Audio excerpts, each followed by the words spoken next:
बिस्मिल्लाहिर्रहमानिर्रहीम, अस्सलाम वालेकुम।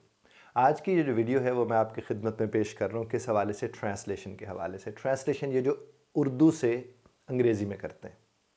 अब देखिए, ज़बानों का अपना एक मिजाज होता है। कोई भी ज़बान आप उठा के देख लें, एज़ इट इज़ उसकी ट्रांसलेशन नहीं होती, और कोई जितनी उसकी करने की कोशिश करे वो ट्रांसलेशन उस तरह से नहीं हो पाता। और बहुत बड़े जो ट्रांसलेशन करने वाले लोग हैं, जो बड़ी बड़ी किताबों को ट्रांसलेट करते हैं, वो अक्सर ये कहते हैं कि हमने कोशिश की है कि उस ज़बान को इस ज़बान में ट्रांसलेट करें, बस एक हद तक ही हो सकता है। तो ये बात ज़रा तसल्ली के लिए समझ लीजिए। अब हमारे यहाँ जो ट्रांसलेशन करने के लिए चीज़ें आती हैं, ख़ास तौर पर जो 8th 9th में, हमारे यहाँ बस अलमिया तो ये है कि 8th 9th के तो ट्रांसलेशन के आपको ख़ुलासों में जो मौजूद हैं, शायद वही आई हुई होती हैं कि आपको अपनी तरफ से तो करनी ही नहीं पड़ती, और उसको भी हमारे माशाल्लाह लोग फिर आपको याद करा ही लेते हैं किसी न किसी तरह से। हाँ, अब जब आप FA में या शायद BA में जब आप जाते हैं, FA और BA में, वहाँ पर ट्रांसलेशन, या फिर CSS में, वहाँ पर ट्रांसलेशन आती है जो अनसीन होती है, जो अक्सर वो नहीं होती जो आप देख सकते हैं। तो ट्रांसलेशन करने के कुछ उसूल मैं आपकी खिदमत में पेश करूंगा। एक तो जब भी आप ट्रांसलेट करने जाएं, पहला काम आप ये करें कि आपको उस टेंस का पता हो कि वो कौन से टेंस में फ़िक्र आया हुआ है। जो ही आपको अंदाज़ा होगा कि कौन से टेंस में फ़िक्र आया हुआ है, तो आप ये जहन में रखें कि उस टेंस से बाहर नहीं जाना, उस टेंस का ख्याल रखना है। वो पास्ट है, वो सिंपल पास्ट है, वो प्रेजेंट है, वो कंटिन्यूस है। आप कोशिश करें कि आप उससे बाहर ना जाएं। दूसरी बात आप उसमें जो देख सकते हैं, वो आप ये देख सकते हैं कि जो आपका फ़िक्र आता है जिसमें के लगा हुआ है, वो जो दैट के लिए जो इस्तेमाल होता है, के दैट के लिए जो इस्तेमाल होता है, के लगा हुआ है, उस तरह के फ़िक्रे ज़रा थोड़े ख़तरनाक होते हैं। इसी तरह जो के वाले फ़िक्रे जो होते हैं, जो के, वो वाले फ़िक्रे थोड़े ख़तरनाक इन मानों में होते हैं कि वो ज़रा लंबी ट्रांसलेशन उनकी हो जाती है कि हमें दैट लगा के फिर वो देखना पड़ता है कि पीछे माजी था तो आगे भी माजी रखना है। मसलन अगर वो कहते उसने कहा कि वो बीमार है, उसने कहा कि वो बीमार है, तो आपको पता है जब कहा हो पीछे तो है फिर था में बदल जाता है। तो इसका हम अंग्रेज़ी में तर्जुमा जब करने जाएंगे तो हम ये नहीं कहेंगे कि he said that he is ill, बल्कि हमें कहना पड़ेगा he said that he was ill. वहाँ पर है, यहाँ पर ये है। तो ये ज़रा के और जो के वाले फ़िक्रे जो होते हैं, उसमें थोड़ी ये दिक्कत आ जाती है। तो दूसरी बात तो ये आप जहन में रखिएगा। तीसरी और सबसे अहम बात, उसके लिए मैं आपको कुछ वाक़यात सुनाता हूँ जिससे आपको वो बात समझ आ पाएगी। मुझे याद है कि आज से कुछ बरस पहले मैं सफ़र कर रहा था कहीं, तो मेरे इर्द गिर्द जो नौजवान थे वो भी छुट्टियों पर जा रहे थे। तो जब उन्हें पता चला कि मैं अंग्रेज़ी का उस्ताद हूँ, तो उन्होंने मुझसे कहा कि सर, वो हम यूनिवर्सिटी से फ्री हुए हैं, तो हमारे उस्ताद साहब ने हमें कहा था, कुछ फ़िक्रे दिए, और उसमें से एक फ़िक्रा था जिसका मैं चाह रहा हूँ कि अगर आप हमें ट्रांसलेशन करवा दें, चलो एक तो काम हमारा हो ही जाएगा। और मुझे अंदाज़ा था कि वो शरारतन ये बात कर रहे थे, जो कि उन्हें यकीन नहीं आ रहा था कि मैं अंग्रेज़ी पढ़ाता हूँ या मैं अंग्रेज़ी का उस्ताद हूँ। तो उन्होंने मुझसे कहा कि सर, वो एक जुमला है और उस पर आप थोड़ा सा हमें तर्जुमा उसका करके दिखा दें। मैंने कहा जनाब कहिए। तो वो फरमान लगे कि वो गया, ऐसा गया कि गया ही गया।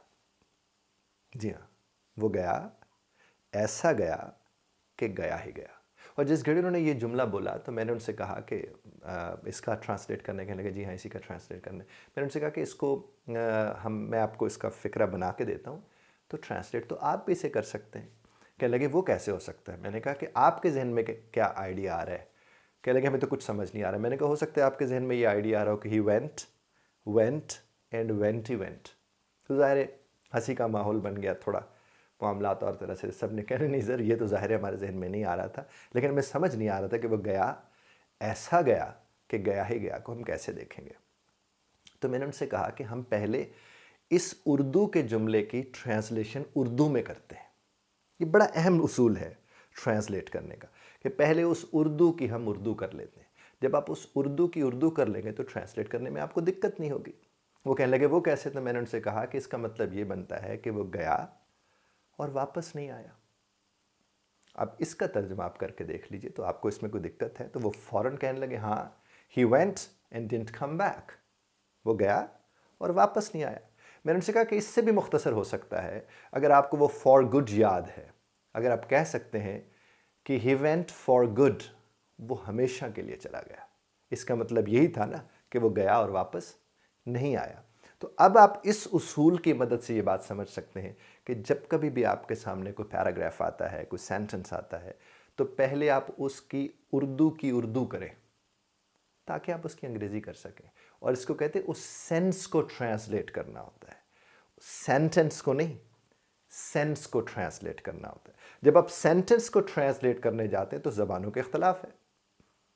अब देखिए, इख्तलाफ मैं आपको समझाता हूँ। हम कहते हैं मैंने उसे पढ़ाया, मैंने उसे पढ़ाया, तो पहले मैं आ गया, उसके बाद वो आ गया, फिर पढ़ाया है, यानी मैं सब्जेक्ट हो गया, उसे ऑब्जेक्ट हो गया, पढ़ाया वर्ब हो गया। तो उर्दू में देखिए तरतीब क्या है कि पहले सब्जेक्ट आता है, फिर ऑब्जेक्ट आता है, फिर वर्ब आता है। पहले क्या आता है? Subject, object, verb. और अंग्रेजी में क्या होता है? पहले सब्जेक्ट आता है, उसके बाद वर्ब आता है, फिर ऑब्जेक्ट आता है। यानी हमने कहा मैंने उसे पढ़ाया, तो आई टॉट हिम। अब यहां पर देखिए टॉट वर्ब है, लेकिन टॉट क्या आ रहा है? आई के फौरन बाद आ रहा है, और उधर से हिम ऑब्जेक्ट आखिर में आ रहा है, जबकि उर्दू में ऑब्जेक्ट मिडिल में आ रहा है। तो जबानों, इसीलिए मैं आपसे कह रहा हूं कि सेंटेंस को ट्रांसलेट करने के बजाय सेंस को ट्रांसलेट करते हैं। अगर आप सेंस को ट्रांसलेट नहीं करेंगे और सेंटेंस को करेंगे तो फिर वो आपके बड़ा मशहूर एक फ़िक्रा है कि मेरा दिल बाग बाग हो गया, my heart become garden garden. तो फिर वही बनेगा, चूँकि वहाँ आपने सेंटेंस को जाके उस तर्ज पर ट्रांसलेट करने की कोशिश की है। इसी तरह वो जो सड़क पर गोलियाँ चल रही हैं, tablets are walking on the road, तो फिर इसी तर्ज के आप फ़िक्रे बनाएंगे। फिर आपके फ़िक्रे और उनके फ़िक्रों में फ़र्क होगा। तो आप अगर पहले उर्दू की उर्दू बना के उसकी अंग्रेज़ी बनाएंगे, यकीन मानिए आपकी अंग्रेज़ी गलत नहीं होगी। यकीन मानिए आपको अंदाज़ा होगा कि चीज़ें होती कैसे हैं, क्योंकि आप उसको रटते रहे। 8वीं में आपने रटा मुश्किल मुश्किल लफ्ज़ को, मुश्किल मुश्किल वोकैबलरी को, 9th में आपने रटा, 10th में आपने रटा। मुझे नहीं पता फर्स्ट ईयर सेकेंड ईयर में भी शायद कोई ऐसे मामलात हों कि रटे हुए आ जाते हो इम्तिहान में, तो वहाँ भी अगर आपने रटा, फिर बीए में जाकर आप कैसे उसे ट्रांसलेट कर सकते हैं? आप नहीं कर सकते। आप तभी कर सकते हैं, बेशक अभी से आप ट्रांसलेट करने की कोशिश कीजिए। किस तरह से? सेंस को, सेंटेंस को नहीं। और पहली बात फिर से मैं दोहराता हूँ, टेंस को समझिए कि कौन से टेंस में बात हो रही है।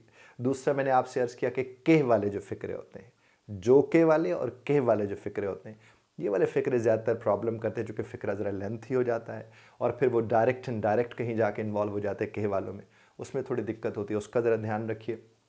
और तीसरे नंबर पर सबसे अहम बात जो मैंने आपकी खिदमत में अर्ज़ की कि सेंस को ट्रांसलेट करना है, सेंटेंस को ट्रांसलेट नहीं करना है।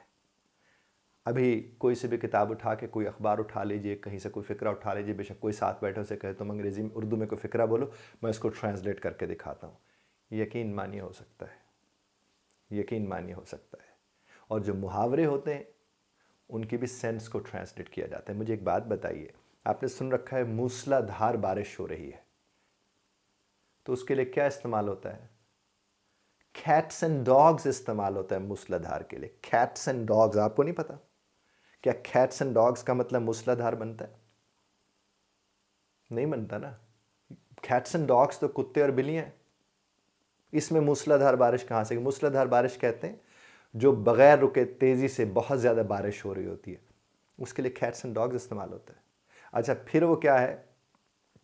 जो गरजते हैं वो बरसते नहीं। अब इसके ट्रांसलेशन तो क्या है? Barking dogs seldom bite. भौंकने वाले कुत्ते जो हैं वो कभी कभार जाके काटते हैं। और वहाँ क्या था? जो गरजते हैं वो बरसते नहीं। अब इसमें कौन सा कोई आपस में है कहीं तालमेल? नहीं है ना।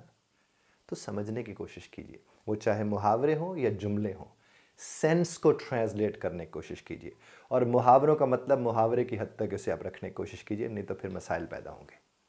आप तक अगर बात पहुंची है, आसानी से आसान लफ्ज़ों के साथ ट्रांसलेट करने की कोशिश कीजिए। मत जाइए मुश्किल लफ्ज़ों के पीछे, प्लीज़ मैं आपसे रिक्वेस्ट कर रहा हूँ, मत जाइए। बल्कि मुझे याद है शायद 2010 में बाराक ओबामा ने राइटिंग के ऊपर एक आर्टिकल बाकायदा पास करवाया था, जिसमें इजी इंग्लिश आर्टिकल के शायद नाम से पास करवाया कि आसान अंग्रेज़ी। देखिए, ज़बान होती ही आसान है, वो मुश्किल नहीं होती।